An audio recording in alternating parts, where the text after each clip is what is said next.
I wanted to introduce our featured presenter today, Sergeant Kevin Briggs.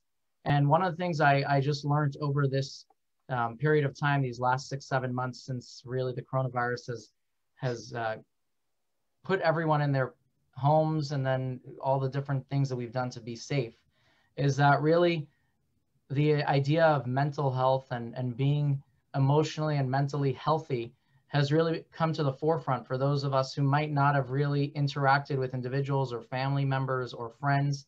And it's a real issue that is throughout our families, communities. And this is just an important topic to really listen to, learn from. And what better opportunity than to listen this evening to Kevin Briggs. I just want to share a little bit about him.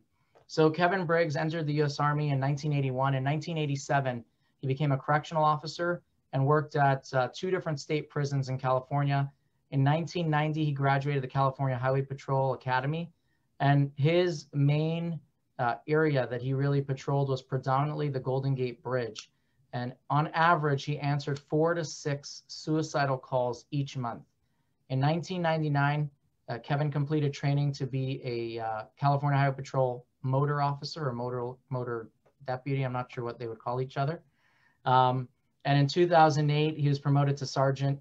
Having graduated from the FBI's crisis negotiation course, one of his duties was to train new California Highway Patrol officers and Golden Gate Bridge staff on crisis intervention and negotiations. In 2013, Kevin retired, and he began to promote the crisis management, leadership skills, and suicide intervention prevention worldwide.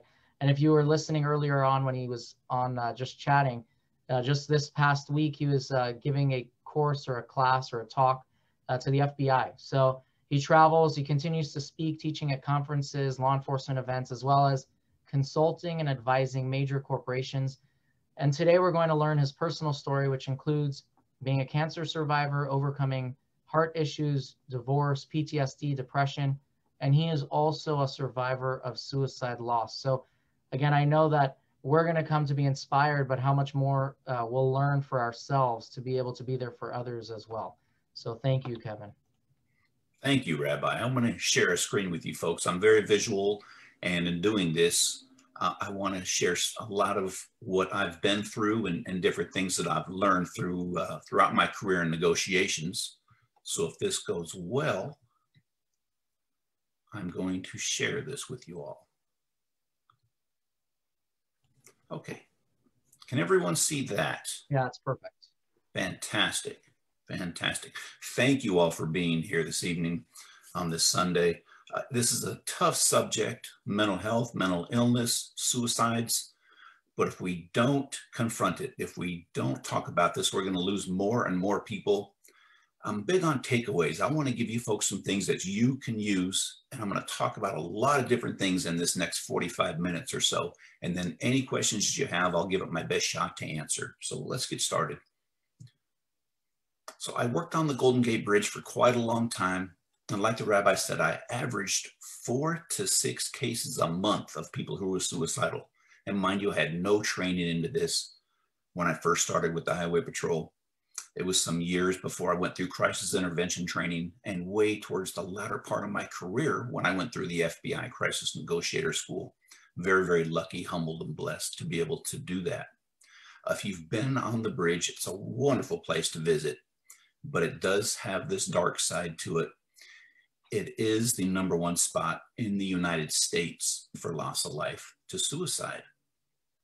And I know that we can get to folks long before they get up to that bridge or to the top of that building or put a gun to their head. And that's what I want to talk about tonight.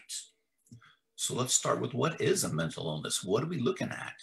Significant changes in their thinking or behavior. They used to go out with you to have coffee 3 times a week, and now they just want to sit at home. They feel like they're a burden. They isolate themselves. They just don't want to go out anymore. So they have issues functioning. And these symptoms, signs and symptoms go on for a couple of weeks. We all have bad mental health days. We do, where we just want to stay home and chill out, as they say. But if that goes on for a couple of weeks, we really need to look at getting some assistance. So what are we looking at? In the United States, I want you to look at this and see what is going on. In 2018, there were 16,214 homicides. I'm a traffic cop. In that same year, we had over 40,000 people die by traffic accident fatalities. Now look at this. Same year, for over 48,000 people lost their life to suicide. Now I will tell you, homicides and traffic accident fatalities are going down from 2017 to 2018, but suicides are still on the rise. So we have a lot of work to do as a society. I think it's getting better. We're getting these talks like this where we can come out and learn some things and share our experiences and our stories. What are we looking at for leading causes of death? Look at this, because I know there's families that may be watching, and I'm going to talk about my own family. Look at suicide, number 2 for ages 10 to 14, 15 to 24, and 25 to 34. It's the number 2 cause of death. Now it's the leading cause of death. It's the highest for seniors, age 75 plus. The rates are highest for seniors when we're looking at all this. What do you think some of the myths are when we're talking about suicide? It occurs without warning. Possibly we've all heard this. I couldn't imagine. How did that occur? I never saw that coming. Most of the time, there is something that was passed along, either writings about it, talking about death or dying. Generally, there's something, and maybe different people saw different things that maybe we don't know each other and we didn't put this together. But usually, almost always, there's some kind of signs. Don't talk about it, you'll plant the idea. Absolutely false. When my boys were younger, I was asked to come and talk to their school about their mental health, and I said, no problem, happy to do it. I said, just squared away with the principal. But the principal said, no, I don't want him coming in and talking about suicide, because if he says that word, our suicide rates may go up, and I don't want that. It's absolutely false. If we don't talk about it, we're going to lose more people. One suicide in the family can lead to others, or will not lead to others, I'm sorry. False also, especially when it comes to losing a child. I can't think of something more brutal than that. So suicide rates can definitely jump up from family with the loss of someone. And suicides increase during the holidays. Generally not. Depression does. That's a known fact. Many studies on that. Typically, suicides increase in the springtime. One of the theories is that what happens with folks is everybody's inside in the winter, and a lot of these places where it's very, very cold and you get the snow, they think if we can just make it through this, come the spring when the snows melt and the sun is out and it's warmer, everybody goes out and they're having fun, I'll be a lot better. I just need to make it through the winter. Well, the winter passes and here comes April and the sun's out and the snow's melting and they're not feeling any better. And that's where folks tend to go downhill. So usually it occurs more in the springtime.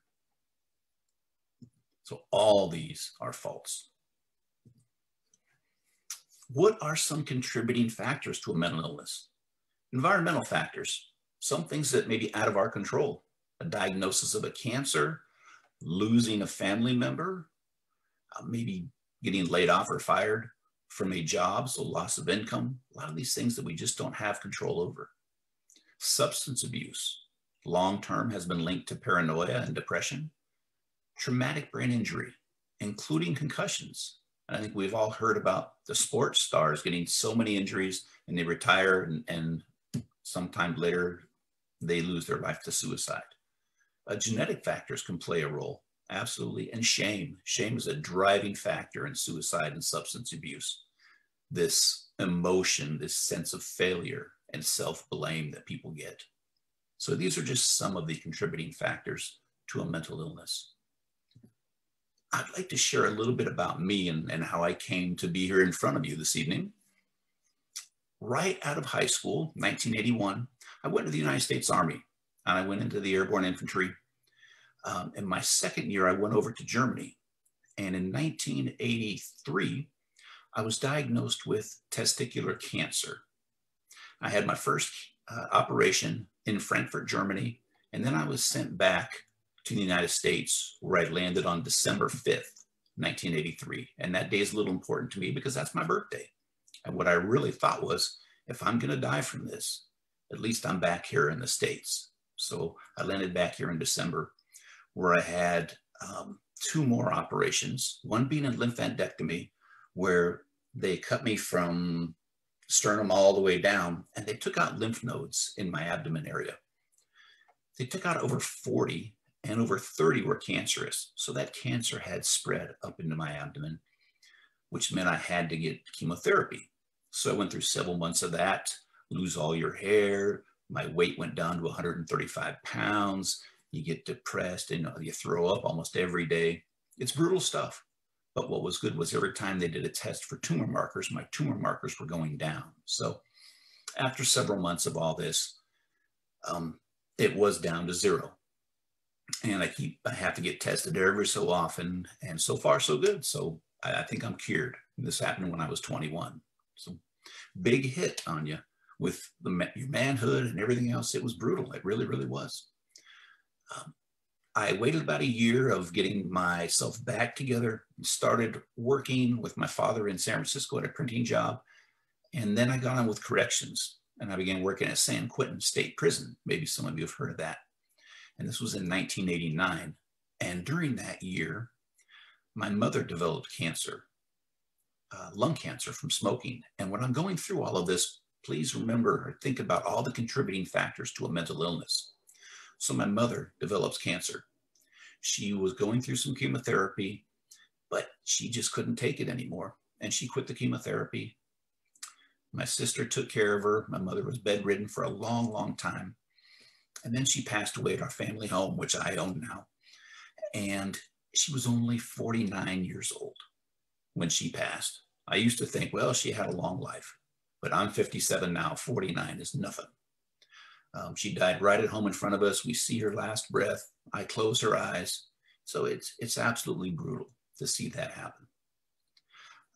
After that, being a motorcycle rider with the California Highway Patrol, I was involved in one of my crashes. Was a very, very serious. I was on a 2-lane road, 1 lane each direction, going about 45 miles an hour behind some traffic, when another motorcyclist came towards us around a corner, just missed the car ahead of me and hit me head on. Our closing speed was about 105 miles an hour. So he hit me and I fly off of this motorcycle. I don't remember a whole lot about it, but I remember laying in this field and all the paramedics, it took some time for them to get there.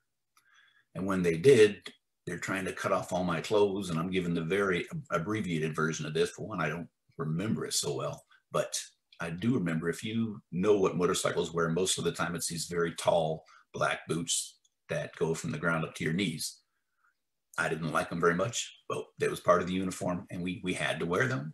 But I remember telling the paramedics, don't cut the boots. They're very expensive. So they didn't cut the boots, but they cut everything else off. So here I am in this field, all these people around me, and I'm in my underwear and these really tall boots. It was probably funny to a lot of people at the time. I didn't know what was going on. So I do remember saying that. That's about the only humor out of this whole thing. But I got the helicopter ride to the hospital. I was off work for 3 months. But that brain injury, it takes a toll. It really does. It was tough. It really was. But I went back to work and had a great career. But that's part of it, that traumatic brain injury. In 2008, I promoted to the rank of sergeant and went back to where I started with the patrol. If you've heard of Oakland, California, in the East Bay, just south of that is a city called Hayward, and a lot of good people, but there's also a lot of crime and a lot of violence and a lot of gangs there. 3 months into me being there, I started getting these symptoms. And one was, I thought, was acid reflux. And then I had this pain going down my left arm from the very top of my shoulder all the way down to my thumb. And it was just maybe a 1/4 inch. It was very, very small. But I was heavy into bodybuilding back then, and I thought I was just overtraining. And this acid reflux would not go away day or night. It was there for 3 days. And I go, what is going on? It was horrible. Finally got talked into going to my doctor. I go in, they suck me right up, put me in the emergency room. do an EKG, and that comes back fine. But what didn't come back good was the blood work. I guess when your heart is not functioning well, there's these enzymes that go up, and my enzyme levels are very, very high. So I was 6 days in the ICU, 3 operations on my heart through the femoral artery, and 3 stents put in my heart. And I believe I was 48 years old or so at the time. I will tell you, having had a lot of operations, those operations were very, very easy. If you ever have to get some stents in your heart, it's really no big deal. The scariest thing for me was when that doctor came in the room and he said, "Kevin, there's something wrong with your heart. We don't know what it is, but we're certainly going to do our best." That wasn't very reassuring to me. That was the worst part of this whole thing with my heart. I didn't tell my 2 boys. I didn't want them coming to the hospital to see me. So that was the most brutal thing about all of that. But that's also, you're thinking about, am I ever going to leave this hospital? Am I going to see my boys again? That took a toll. It did. Many of us in law enforcement go through a divorce, unfortunately, and that did happen to me. My ex-wife is from Japan. 2 boys, small at the time. What she did was wrote a suicide note to each of my boys and was looking up on the computer how to load a gun. So when I wanted to go over and see the boys, I never knew what I was going up into. It was very, very brutal time. This was some time ago. She's doing much better. We get along great. I go over to the house every day and see the kids, but that particular time was very, very tough. So all of these things did a lot to me. I was suffering from depression and I didn't even know it. And what happened was I could go to work and function at 100%. Everything was great. But when I went home, I could sit on the couch for days at a time. At that time, I didn't want to go see my boys. I didn't want to play with the dog. I didn't want to go to the grocery store. My body kind of felt like lead. I didn't put this together. How could I go to work and be fine and everything great, but then come home and be this big 0, so to speak? Finally, when I was going to my doctor, my regular doctor who I see every year, I told him, "Doc, something's going on. I think life's kind of passing me up." So he had me take this test, and I think this particular form, it's called the Patient Health Questionnaire, PHQ-9, just 9 questions. I think it was all around the United States. So he had me take this test, and it talks about how are you feeling, how are you doing. It's really kind of a risk for suicide and mental illness. I flunked this pretty bad. I was not suicidal, but I was just not doing very well. But I remember him coming into the room, and he knows my history. He's holding this sheet of paper, and he goes, "Kevin, you have depression. How do you feel about that?" And I'm thinking, you know my history, and now depression? What do you mean, how do I feel about this? So he put me on a medication. And I'm thinking, how can I get this? Here I was, I jumped out of planes in the Army. I worked at San Quentin. I'm the motor sergeant in the highway patrol, all these macho jobs where we don't show a weakness. And here I am suffering from this. So it was a brutal hit to get that. But I knew I had to change a lot of things. I had high blood pressure, high cholesterol. These have to get controlled. So I started doing a lot of things different, opened my mind up. I started doing and took some classes in meditation. And I do one called TM, Transcendental Meditation. And it really works. There's a lot of science behind it. But these are the things that I had to do for me and really start with some stress relief and taking a look close inside of what's going on with me. So I will tell you, out of all of the things that I've been through, this is part of it here. There's some more to it, but we knew my mother was dying. But I will tell you, depression hit me the worst. That's the one that took the heaviest toll on me. And it simply didn't have to. If you maybe you need therapy, just talk therapy, maybe you need medication. I didn't want to do anything, but I have been through therapy. Eye movement desensitization and reprocessing, EMDR, for some trauma. And that helped. But you have to acknowledge it and want to do it and go with the program. And I didn't want to for a long, long time. I said, no, this can't be happening to me. That's a weakness. And I'm not going to be weak. I'm not going to show a weakness. We suck it up and we handle it. So in doing that, I suffered greatly I simply did not have to for the most part. There's a lot of help out there. We just got to get out or have somebody help us to get out and start taking advantage of these things. So why didn't I, and why don't so many people talk about what's going on with them? I didn't want to be vulnerable. We don't show weakness in the highway patrol. Denial, that can't be happening to me. I'm Kevin Briggs. It cannot happen to me. What is going on? No. The stigma about it, this mark of disgrace that society puts on folks who may be suffering from mental illness and avoidance, thinking that'll go away in time, when actually, probably it can just get worse. So this is why I didn't seek help and why so many people don't seek help either. But I will tell you, once I came out and talked about depression and being on a medication and 2 medications for a while, it was nothing. Nothing happened. I didn't lose my job. Nothing happened. I gained thousands of friends. I get to do this now and talk about it. But it is real. It is out there. It's brutal. And you don't have to live like that. Other things occur also. So here I am. I retired in 2013. I'm out doing presentations all over, even out of country a bunch of times. But because I'm out and I'm not by my family, so to speak, and I'm thinking just work, work, work. So many of us just are working, and either we're chasing a dollar or we believe in the cause. We're out there when we are not spending time at home where we should be, and concentrating on ourselves and our family. And this is what happened to me. This little boy here, this is my oldest son. This is Kevin Jr., who I call baby boy. I'm trying to get away from that, just get back to Kevin Jr.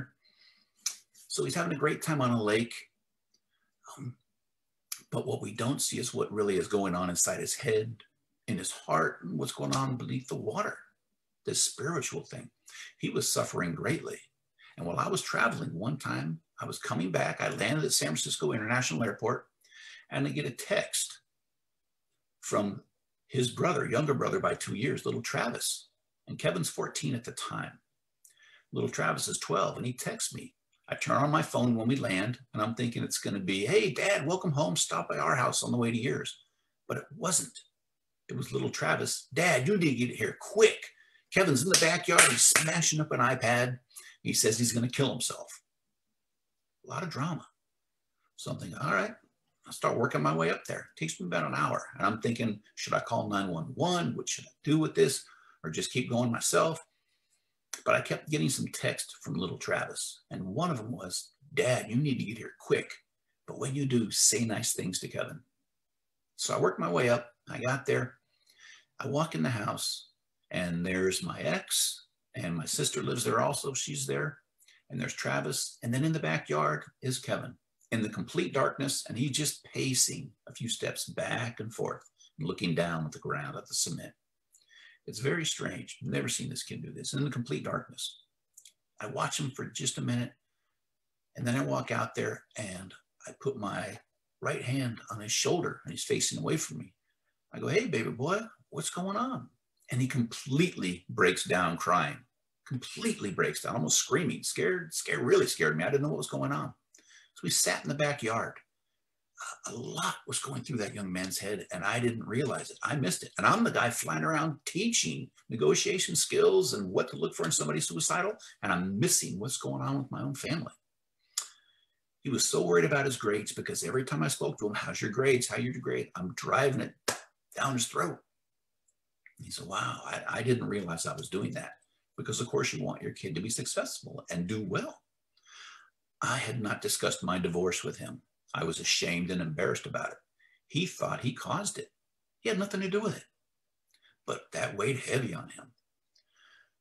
Some kids in school started using marijuana and some other drugs and were offering it to him and getting that peer pressure. Adolescents, teenagers, friendship is very, very important, as it is to us, but to them, it's, I think, even more important. He wanted nothing to do with it. He wants to be a professional soccer player, and he wanted to get good grades. So he had all these things going on. And probably one of the worst was me telling him, since I did not live in that house any longer, baby boy, you're the man of the house. I'm leaving, because I would talk maybe 35 times a year. I'd be traveling around. So I was gone, and I would tell him, you're the man of the house. You have to suck it up, grow up. If something happens here, if there's a fire, whatever happens, you need to take care of it. Way too much for this little guy, way too much. So he was ready to cash out. He was ready to kill himself. So we set up an appointment for him, take him to a mental health professional. And I take him there. It's just he and I. And when we get in the office, I ask him, do you want me in the room with you? Yeah, Dad, I want you in the room. And I asked the mental health professional, sir, is it okay if I'm in the room? Yes. Yeah, come on in. So I want you to look at, imagine a typical hospital room with something like this where you're going for therapy. There's a desk, and the gentleman sits behind the desk. And I already don't like this because that's a barrier. I don't like barriers. This will come up time and time again. Kevin is on the other side, and then I'm off on the left. He starts asking Kevin all these different questions, trying to get to know him. And it asked him, you know, if you were going to kill yourself, how would you do it? Well, I'd use my dad's gun. Well, if you were gone, don't you think your parents would be unhappy, be very, very sad? Well, they'd be sad maybe 5, 6, 7 years, and then they'd be okay. This is this frontal part of the brain not being developed quite yet. Teenagers are very, very impulsive, and that's part of that. I'm thinking, how can you think we're going to be sad for 5, 6, 7 years, and then everything's going to be fine? But that's their way of thinking. So he continues on with some questions, trying to get to know him. And then he asks him, Kevin, have you ever hurt yourself on purpose? And I'm not shaking my head. I'm not trying to give him any clues. I just sit back and I'm thinking, no, there's no way. My boy would never do that. Well, Kevin does this. Hopefully you can see my wrist. He goes in and cuts his wrist and then rips it down. So he sticks a knife in his wrist. That's what it looks like to me. And then rips it down. And I'm thinking, my boy's a cutter. I think I was almost shaking and trying to tear. I was tearing up. I had to look away. People cut themselves and hurt themselves on purpose for a whole variety of reasons. It's very brutal. They're suffering. It releases emotions and some hormones that help them deal with everything they're going through. We could talk for 8 hours on this, but it's brutal, it's real, and it's happening a lot with kids. So I thought this was important to talk to folks about. And it's my own boy doing this, which I'm missing all sorts of stuff with this family as I'm out gallivanting around giving these presentations. Wow, I'm blowing it left and right is in my head. This poor kid is suffering so bad. And then this particular mental health professional had it in his mind that my boy was not suicidal. So we were going to go over this in a little while, but I want you to remember this. He tells my boy, instead of asking him, he tells him, well, you're not suicidal, right? So you have an adult to a little kid. Of course he's going to say no. And then I had told this mental health professional what I did for a living. So he knows that I can talk about mental illness, suicides. It just happens to be in my conversations. I mean, however brutal it is, but my boys would hear about it at times in case there was some suicide ideation. So after he asked Kevin this, and of course Kevin said no, he looked over at me and said, did I cover all the bases? It's like, well, I don't know, man. I don't know. I was very upset. I actually spoke with him afterwards and told him about this. I was trying to be as gentle as possible. He's the guy with all the degrees. You know, I have a lot of experience in this, but it was tough. And I'm imagining what is going on with folks who know nothing about suicide and mental illness and how this should be handled and questions and answers. So I think that gentleman learned a lot. I know there's, in most of the states, suicide assessment training is not mandatory to get a license. It's changing little by little. I think that guy learned a lot that day, which is good. So he can help other people. That's all we're asking. That's all we're asking is that we can help one another. So Kevin is doing better. He's 19 now. I learned a hell of a lot. He wants to play soccer. He was invited for Division I UC Davis out here. So he's trying that. He still suffers. He does.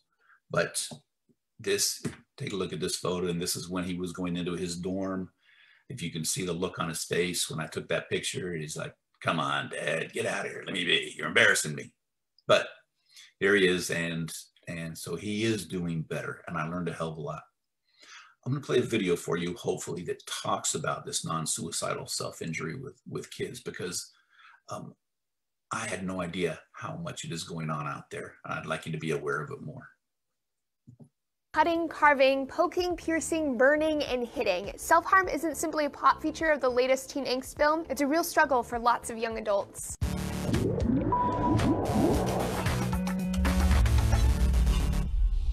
Hey folks, Lacey Green here for D News. Self-harm is the act of purposely injuring yourself, and it's more common than you might think. A study published in Pediatrics found that 7.6% of third graders self-harmed. That's 7-year-olds. And another study found that by the time they got into high school, 10% of girls and 6% of boys engage in purposeful self-injury. While there are certainly adults who self-injure, most are in their teens. It's a pretty upsetting picture. Maybe it's surprising to you, maybe not, especially if you spend time with teens, if you are a teen, or if you spend time on Tumblr. For the majority of folks who don't self-injure, it can be hard to understand why someone would do this to themselves. There are a few things that everyone should know. First off, it's not something that people do for attention. It's a manifestation of real underlying mental health problems that are usually not being addressed. Trivializing it keeps people ashamed and stops them from getting help. Self-harm is heavily correlated with depression, anxiety, drug abuse, bullying, problems at home, and an increased risk of suicide. But even though self-harmers are more likely to commit suicide, most don't want to die. They're not crazy, they're finding ways to cope with their pain. One of the main findings about why people self-injure is that it helps them to feel in control. Self-injury can also be an attempt to express intense feelings that they have no other outlet for. Self-injury may also be a way for someone to vent and release anger, to feel something if they're depressed and disconnected, to punish themselves, or even to calm themselves down. Because self-harm is caused by difficult inner struggles, if you know someone who self-harms, they may need the help of a counselor. If you go to school together, consider talking to your school counselor or another trustworthy adult in private about your concerns. You can also support your friend by being non-judgmental and trying to understand their perspective. Let them know that you're around to listen if they want someone to talk to. Accept what they're going through, let them know that you care about them, and help them find alternatives to hurting themselves. For instance, you could give them some rubber bands to wear on their wrist and snap instead of cutting. If you're the one who's self-injuring, you don't have to go through all of these complicated, overwhelming feelings alone. Reach out to someone you trust and talk to them. You won't feel this way forever. Eventually, things will start to get better. Thank you for joining me for this heavy but important topic, my friends. Subscribe for more D News science updates, and we'll be back with more videos soon. So to go along with that, here's some coping means, and I'm happy to share this afterwards with anyone. I wish I would have knew about this stuff years and years ago, working up on the bridge when I would deal with some teenagers. Most of the time, we didn't even get a chance to speak with them because they're so impulsive. But once in a while, we could get to speak with someone. And if we had the chance to speak with someone, most of the time they would come back over the rail. And it would have been great to have some different things I could have offered those folks. When we're looking at risk factors for anyone, here's some of the things that we're looking at. This history of trauma and a history of suicide in your family is also, that's a big one. And when we're looking at, besides these risk factors, and I can always go back to these, but some of the signs of someone may be in crisis. And I'm not going to say everyone's always suicidal, but may be going through a very, very difficult time. But what are we looking at? Especially when things, all of these, but when it comes to sleep, a lot of folks sleep way too much when they might have suicidal intentions, and because they're in a lot of pain. And when they're sleeping or when they use alcohol or drugs, then they're not in that emotional pain that they typically would be in. But when we're talking about changes in their habits, so you would meet them for coffee 2 times a week, 3 times a week, whatever that may be. And now they just don't want to do anything. That self-isolation is a big one. They don't want to leave their house. So giving away their belongings, sometimes they'll get their prized stuff. You knew that whatever that item is was very, very important to them. And now they're giving it to you. Well, why? And like I said, not everybody's suicidal, but we need to talk about this and see what is going on with them. So let's talk about negotiations here. This slide was right when I went through the FBI class, and I have their permission to use it. I put a little bit of my own swerve on it. But this is what we try to do as negotiators, is stretch the time out as long as we can using active listening skills. Many, many times people are really high. Their emotions are highly elevated. So if we can stretch that time out and allow those emotions to calm down, that's when we can get that thought process to connect a lot more. and rational thought. So high, if you see the HELRT, high emotions, low rational thought. High emotions, low rational thought. The longer we can spread this out, the better chance that we have of helping this individual. Remember, emotions drive behavior. So there's a few things I want to cover before we get into how to talk to someone, but think about what kind of listener are you? Are you a competitive listener? I was for many, many years and still am. I need to work on this. Somebody's telling us a story and I stop them to tell them, oh, let me tell you about mine, because maybe I won't remember it by the time they're done, but it's going to be competitive. They caught a fish. Oh, I caught this fish one time, or whatever that may be.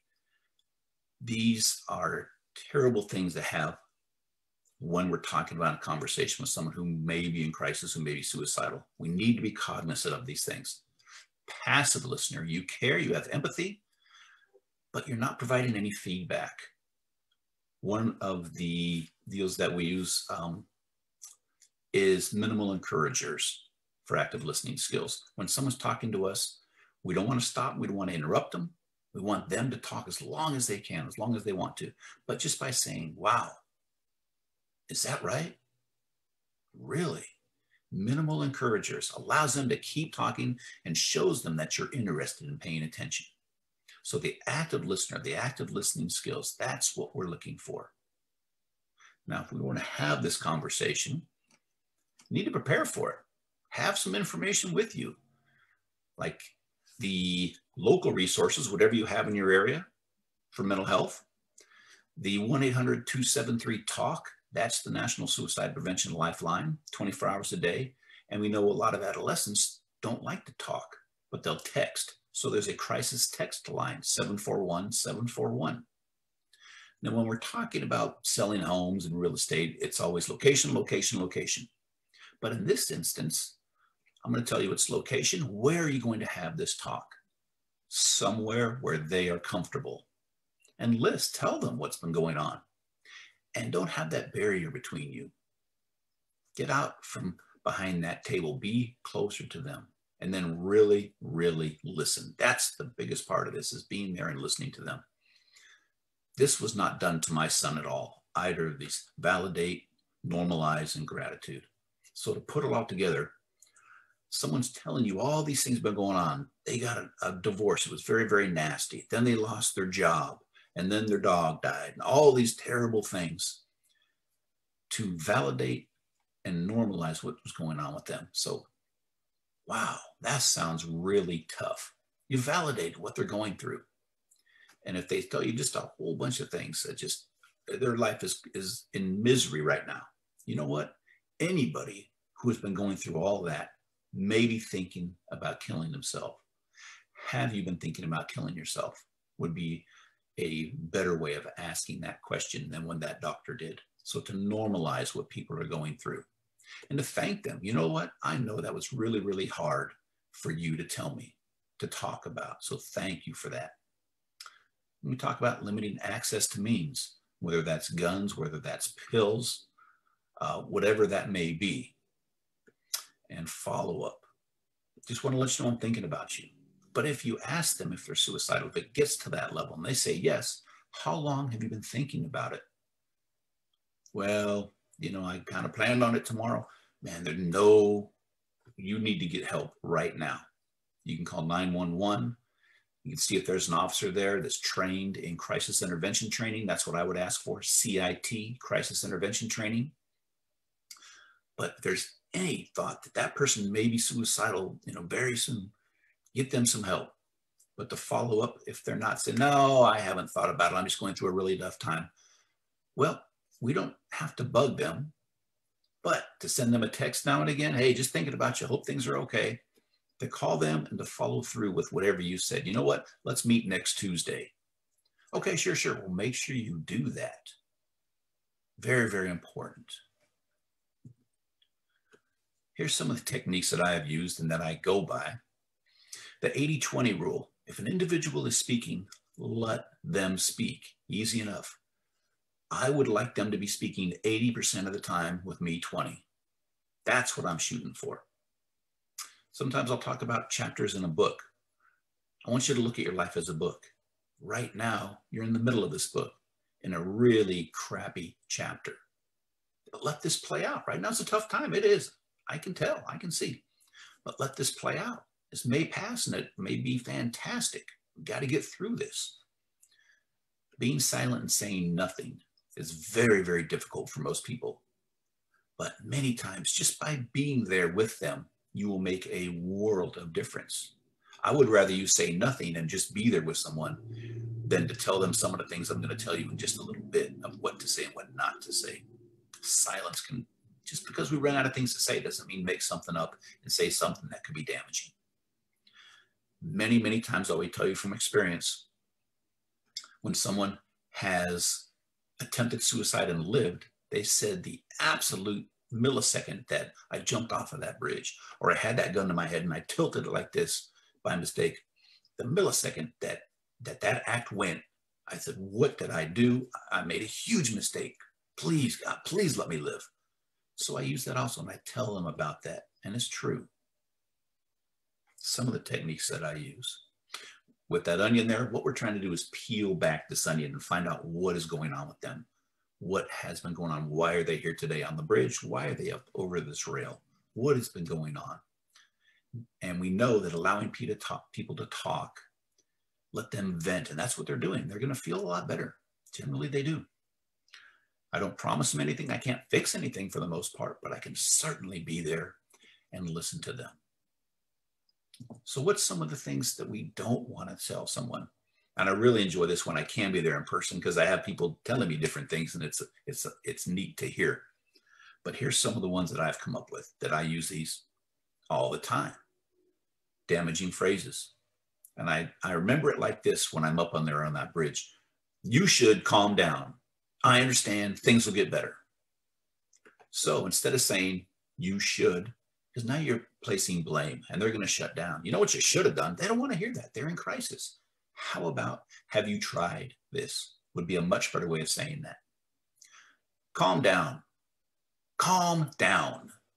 Has anybody in the history of telling somebody to calm down ever calmed down?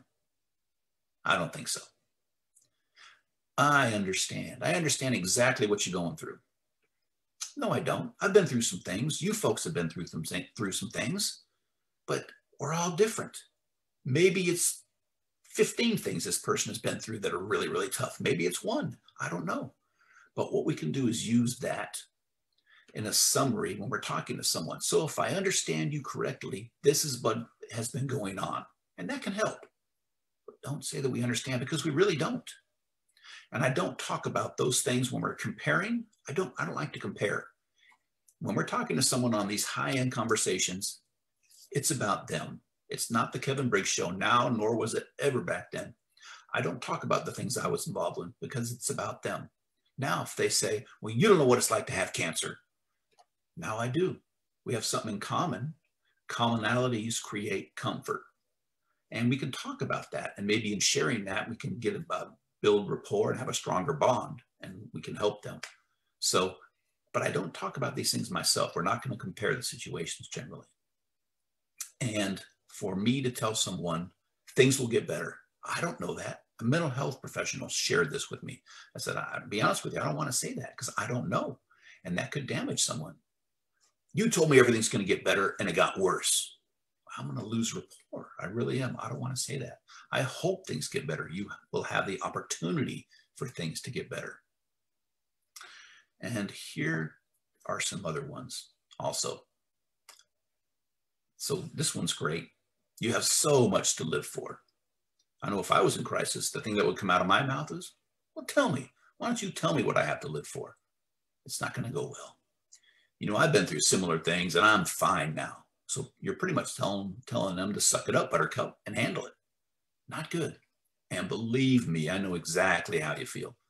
No, I don't. We've all been through things. I don't know what they're going through like that, but we can try to understand it. Here's something I want to share with you that I've developed. It's called a crisis safety plan. And it's something that folks use. I'm going to read this directly of what I have built. And I want to show this to you because you can carry this around. But Crisis Safety Plan is a written list of coping strategies and support for people who may be at high risk for suicide. So it's something they fill out before. Let's say there's an anniversary coming next week of when they lost their wife to suicide. That's going to be an extremely difficult day. Maybe they want to be with them. Well, if they know that's coming up prior to that event, they fill out something like this. And you can see warning signs, you know, an anniversary, a feeling, a place, location.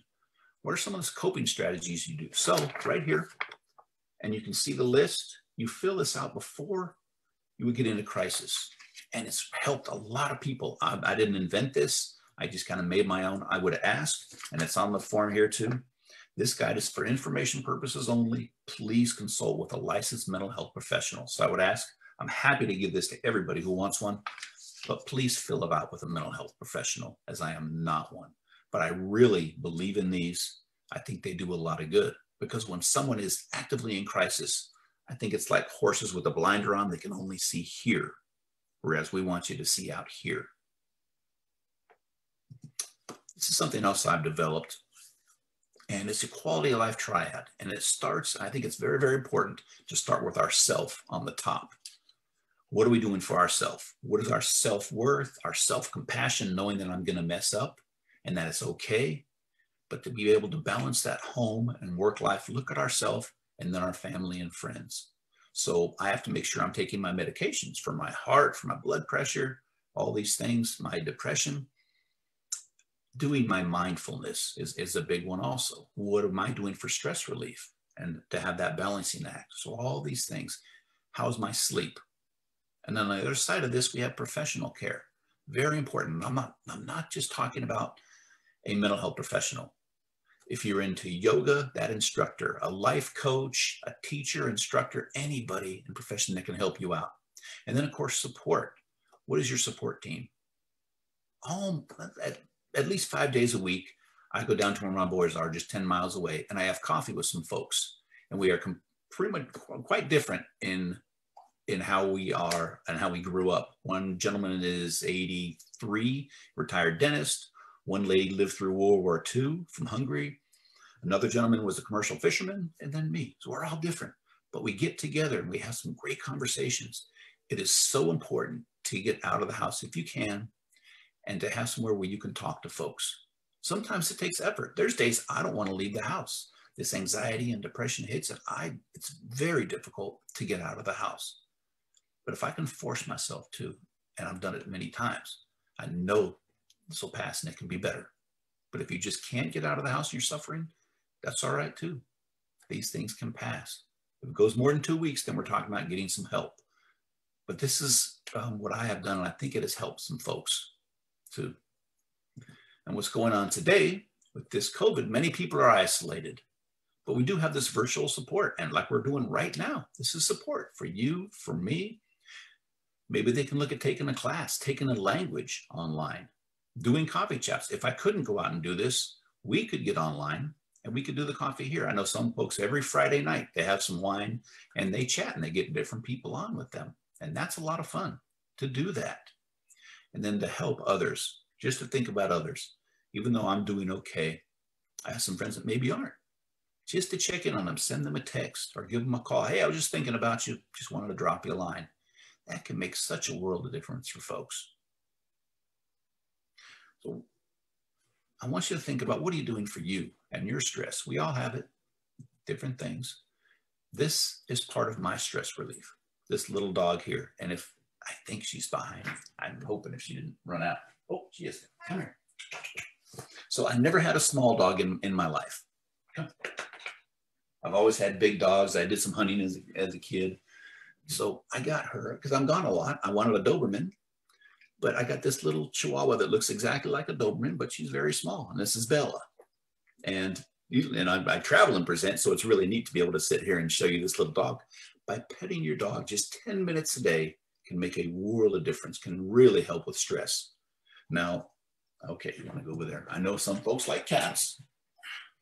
If you like cats, that's fine. Whatever you're into. Some folks have horses and whatever that may be. So little Bella did some undercover work and she did fantastic. But this is a big part of my stress relief, this little dog. Now, to prove it to you, I'm going to share a short video with you about pets.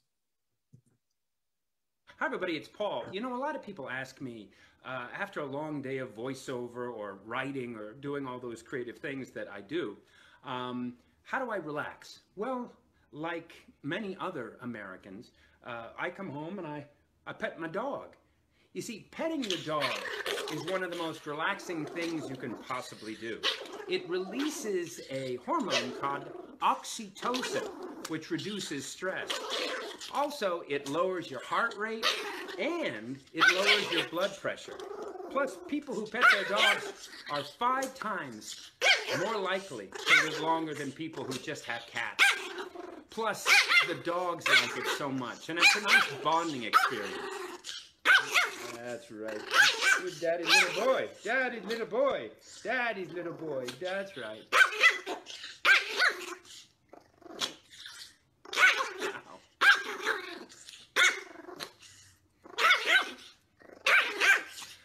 Okay, we're done.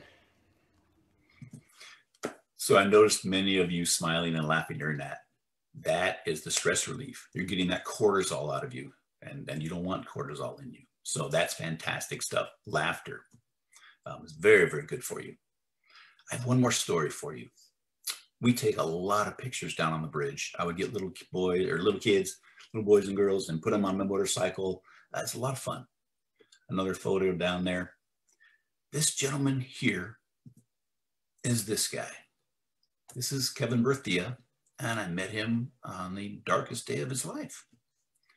I was on patrol, and I received a radio call of a man on the sidewalk holding a cell phone saying that he's going to jump.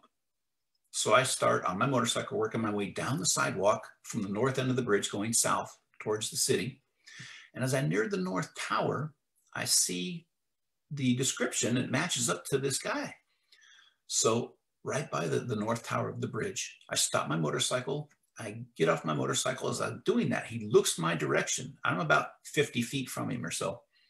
He looks my direction and he jumps over the rail that you see here, the 4-foot rail. As he jumps, I yelled something to him. I can't remember what it was, but he reached out, grabbed the rail, swung around, slammed into it, and this is where he landed. So if you've ever been on the bridge, you'll see what parallels the bridge on the other side of the rail is like an I-beam. We call the chord, C-H-O-R-D. What's by the 2 towers, north and south towers, just this little bitty pipe that you see here. This is where he landed and he stayed. I thought he was gone. I started walking up really fast and I saw his white t-shirt. And what I do typically is I'll raise my hand and I'll say, "Hi, I'm Kevin. Is it okay if I come up and talk with you for a while? I'm not just going to go all the way up. They see I'm in uniform. I do not need to go. I'm Sergeant Kevin Briggs with the Highway Patrol. Who cares? I want to personalize everything. That's very, very important. So I just say, "Hi, I'm Kevin. Is it okay if I come up and talk with you for a while?" He wanted nothing to do with me. He was angry, very angry. And he was, every time I would try to take a step forward, "If you come 1 step closer, I'm jumping." He was just mad at the world. He wanted to be left alone, contemplate whatever he was going to do the next few minutes, and then probably go.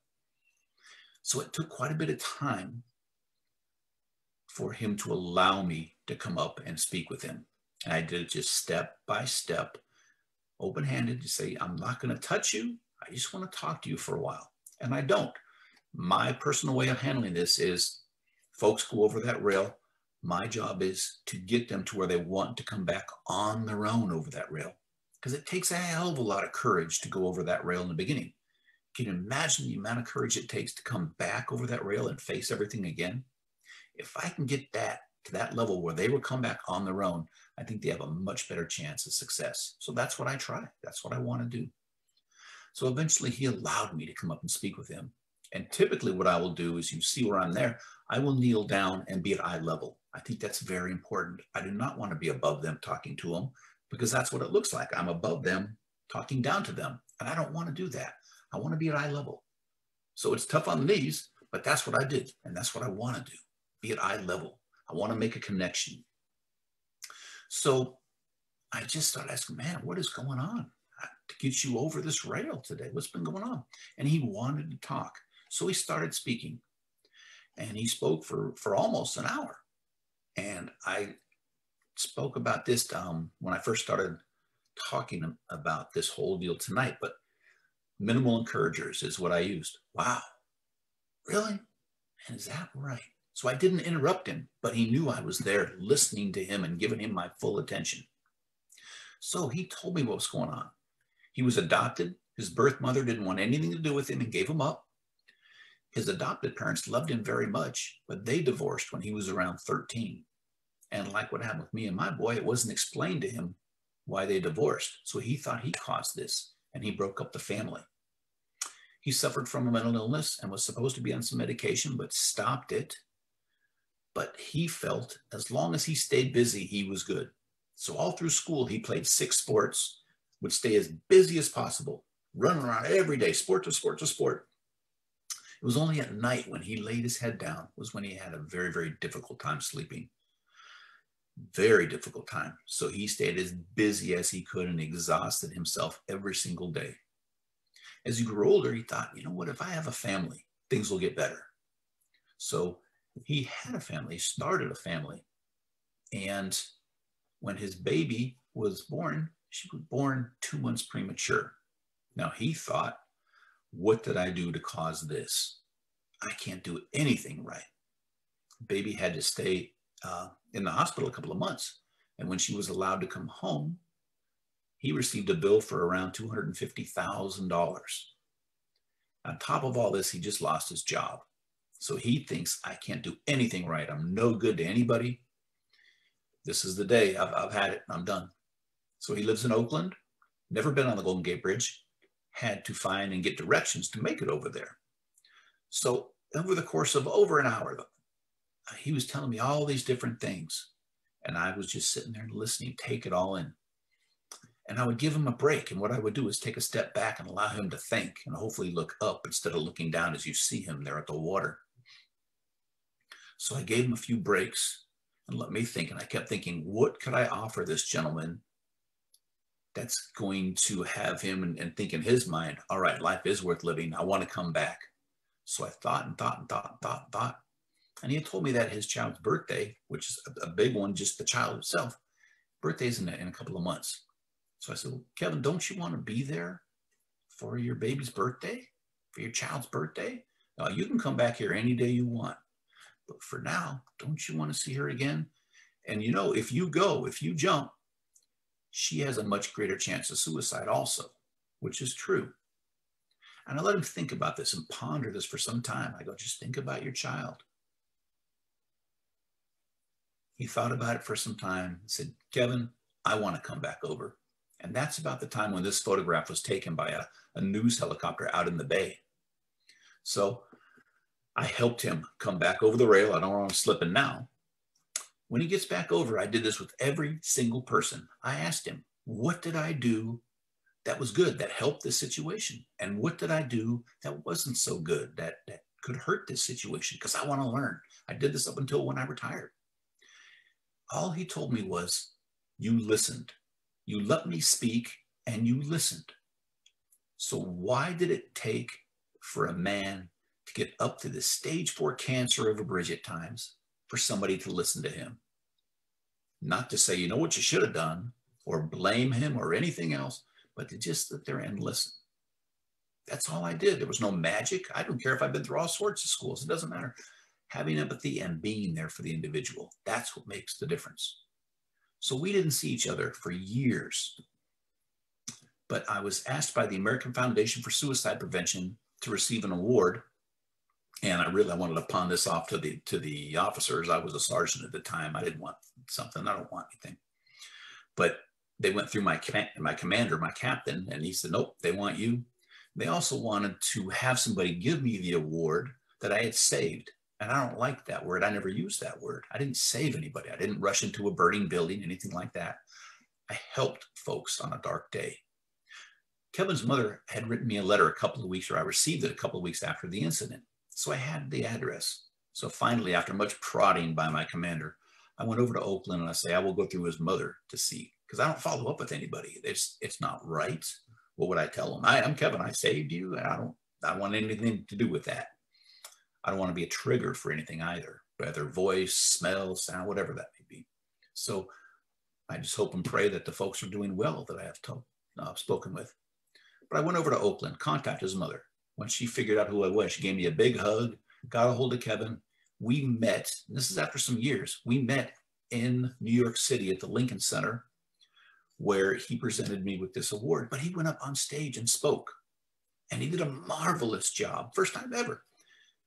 And I learned things I had no idea. I'm gonna back up if this will allow me to. So I didn't know this. This was in the newspapers. Kevin hated this photo. It shows a black man at a very weak point. He hated this photo. I had no idea. He was embarrassed by it and shameful, but he realized that night, getting up on stage, that he could use that and come out and use this and help folks and show them what a dark time that he had and where he is now. So he got a standing ovation that night. And to this very day, we are friends. I went up to Sacramento and met him a few weeks ago and put a little video out on YouTube, because this is Suicide Prevention Awareness Month.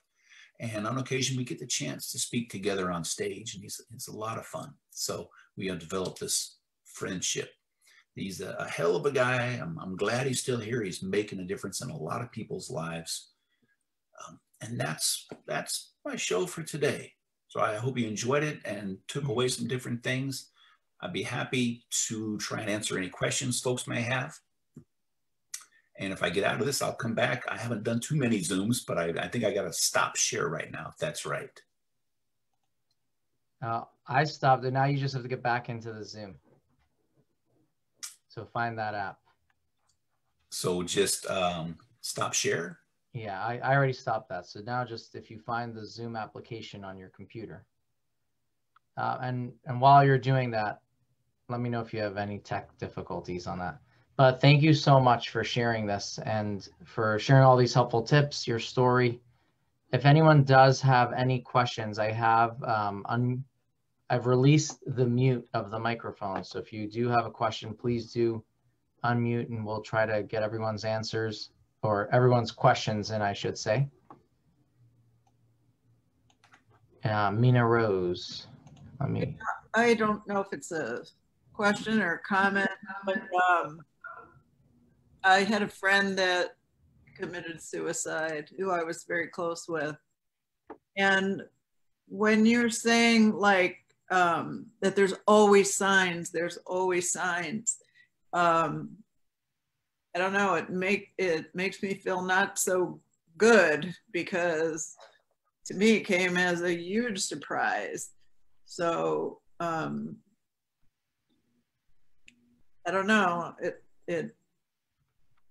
I guess if there were signs, I didn't know how to recognize them.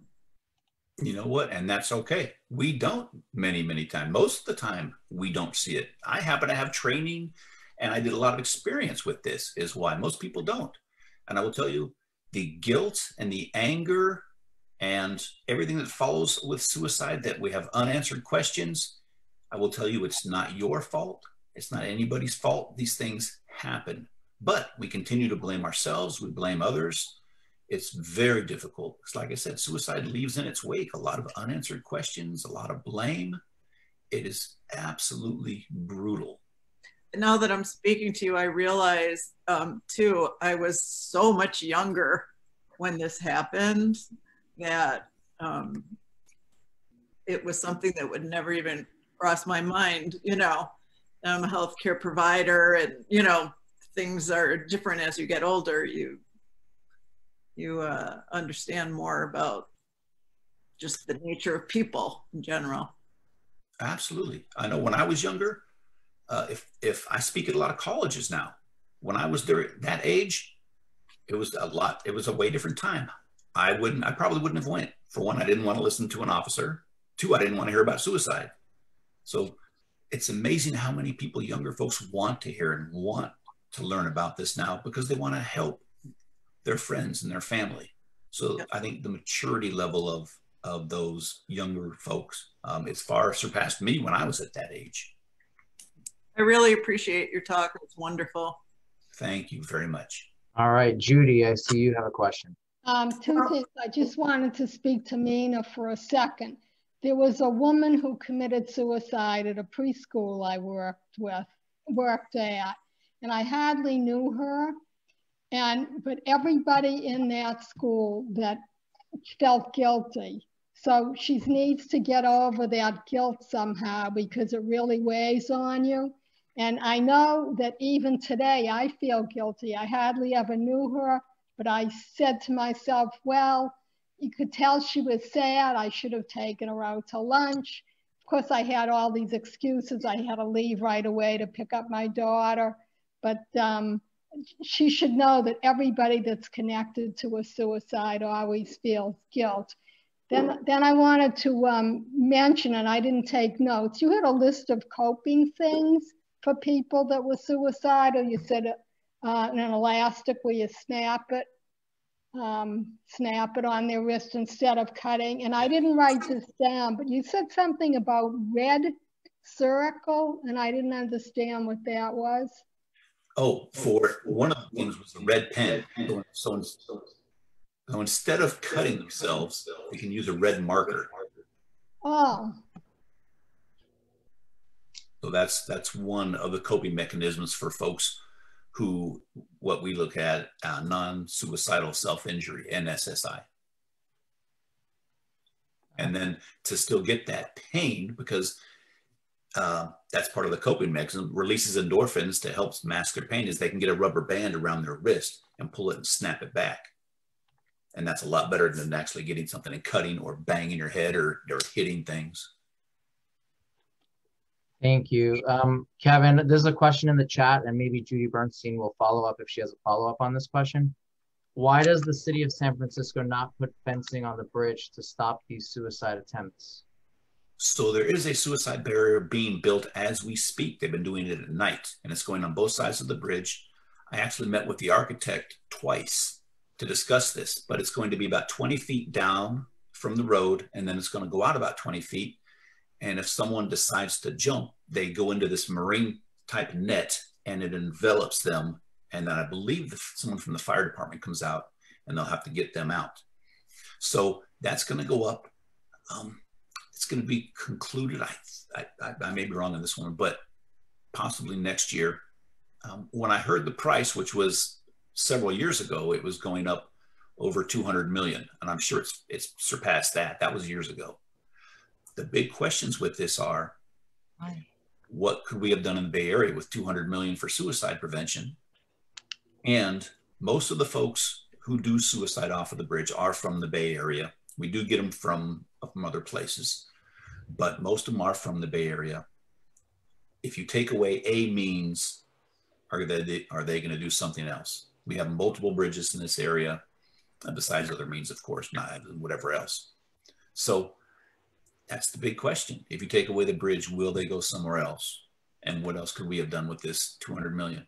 Now, I say this not having lost a loved one off of that bridge. I've been notified many, unfortunately, many parents and different folks who have lost loved ones on that bridge, and it's absolutely brutal, like any other suicide would be. So I definitely empathize and sympathize with them, but there's some controversy to this. Kevin, I have a question. This is Patricia from Manhattan. Yes, Kevin, your talk was fabulous. I mean, it's sad, but it's informative. My question is, I am aware of a high suicide rate amongst teenagers and youth. And I'm curious to find out, is that high in other countries as well as the United States, or do we have the highest rate? And I'm just curious because it's about lifestyle too. It is. And then access to means, we know weapons, especially pistols and things, guns, yes, are about 49, it fluctuates between 49 and 51%. Yes. So with all our freedoms comes some downfalls also. I think it's said that we're losing around 800,000 people in the world a year to suicide. So it's in every country, it's dramatic. and it changes people. We talk about the blame that occurs with this. And I've heard there's a ripple effect. Well, I will tell you from having watched multiple people jump from that bridge, and it tears me up to think about it, there is no ripple at all. I don't care what you say. It is a tsunami that just wipes people out when you lose a loved one. And when I've been talking to folks for over an hour, getting to know them, finding out about them, and then they jump, and you watch that. It is absolutely horrendous. I will do whatever I can to help folks out. It is absolutely brutal, but there's things we can do. We got to get to folks and talk to them before it gets up to that level. But like I said, most of the time there was something. Maybe we weren't there. Maybe they did say something about it and we missed it, or somebody else missed it, but it is not our fault. Doesn't make it a lot easier to live with, but they decided to do that act. Yeah. Thank you. Thank you. Judy, did you have a question? Yeah, I just wanted to mention something. I lost my husband to suicide 14 and a half years ago. And I now lead a suicide support group here in Tucson. And we find in dealing with families, I mean, this is a brutal, brutal, brutal type of death to deal with, of course. But the healing, and it comes differently for different folks, the healing seems to come with acceptance of what has happened in your life and forgiveness, forgiving the person who committed this. I don't like to use completed the suicide. I don't like the word committed. Completed the suicide.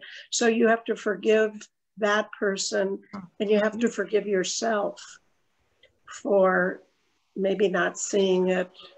There's just a lot that families go through who have experienced this. It's very sad. There is. Thank you for sharing that. Thank you for what you do. There's a series, and some say it's outdated, but I like this.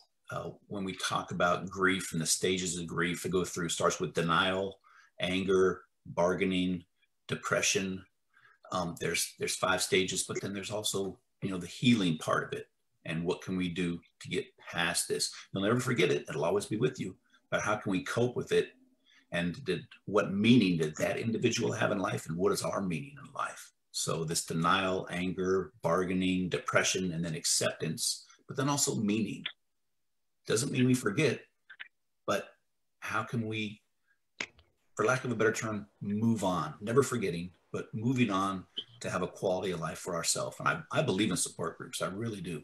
You talked about the book of their life, and we share with our group that sometimes people, when they take their life, that's the last chapter in their book, not the last chapter in yours. So if each of us has a book of our life, it's important to get to the point where you can understand that you were an integral part of their life and they of yours, but you don't want to focus on the last page, because sometimes you read a book and you don't really like the book. You may not like the way the book ends, but you liked parts of the book, and you don't want to focus on the last page of their life. Very good. Thank you for sharing that. Mm-hmm. Thank you. Were there any other questions? Did anyone have a question that they wanted to ask? I see Judy. Yeah, Judy Bernstein. There is an organization here in Phoenix called Kid in the Corner. It's an acquaintance of mine whose son committed suicide. He had gone through mental health treatment in a hospital, was then, I think, either dog sitting or babysitting for this family, and had a bad night. And unfortunately, the owners left a gun accessible to him, and he killed himself.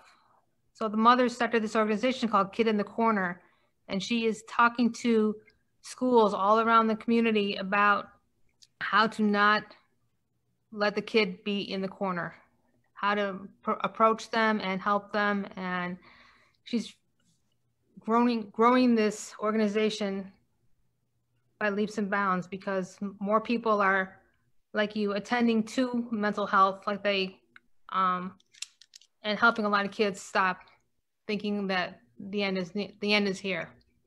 So I don't know if you're familiar with that organization or have heard about it, but she's doing wonderful things with it. Very nice. I haven't heard of it. I will look it up though. I'm always trying to learn more.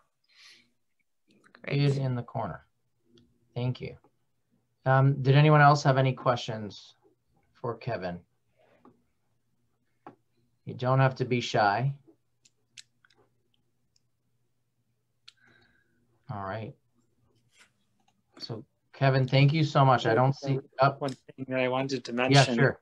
I had heard that there are organizations where if someone has access to a gun of some type, they're willing to hold on to the guns for them until they've recovered and they feel safe with the gun again, and then they can pick it up. So there is that option. If someone feels that there are warning signs coming up, there are organizations which are less heavy-handed perhaps the government might be, if they're afraid of that, that will take care of their guns for them. That's fantastic. I did not know that, but that's something I'm going to research because I'd like to be able to offer that to people. Yeah. The more info we have, the better. That's why this is great for sharing information. And I have your email again. Could you just give your email again, please? For me? Please. Yes. Kevin Briggs at pivotal-points.com. Thank you. I'll put that into the chat so that. Can you repeat that? Kevin Briggs @ sign. I'm putting it in the chat. Oh, you're not going to see that, Patricia. Okay. Kevin Briggs at pivotal-points.com. And if you actually go to Pivotal Points, that's Kevin. Excuse me, pivotal dash what? Points. POINTS? Yes, correct. .com. .com. Thank you. Kevin, I had a question. Since in the law enforcement field, I know that they also deal with many suicides, unfortunately, from the traumas that they see and experience. Do you find that you have to speak differently to law enforcement, or is it really the same type of an approach? No, it is different. And I speak to a lot of negotiators and folks in law enforcement because, for one, they don't want to give up their gun because they think they're going to lose their job. And that's part of them, this weapon, when in reality, I never looked at it like that. I always wanted to be like Andy Griffith, where I can talk my way through things and be kind to people. You know, it does come to that stage sometimes with weapons, but we do everything we can to prevent that. But it is different. And when it comes to law enforcement, many, many times they won't listen to somebody else who has not been a police officer before. So I do a little different talk when I talk to officers because I want them to be able to talk to cops and where are we going to have this type of thing? What's the location? What do we say? So it is brutal because with an officer, they think it's part of their identity, this weapon. And, you know, we have that every single day. Some guys carry off duty 24 hours a day, this weapon with them. I never did. I believe in the power of the word, but it is different talking to cops. And many times it's even harder because they simply will not take any advice and they're going to suffer from it if they do.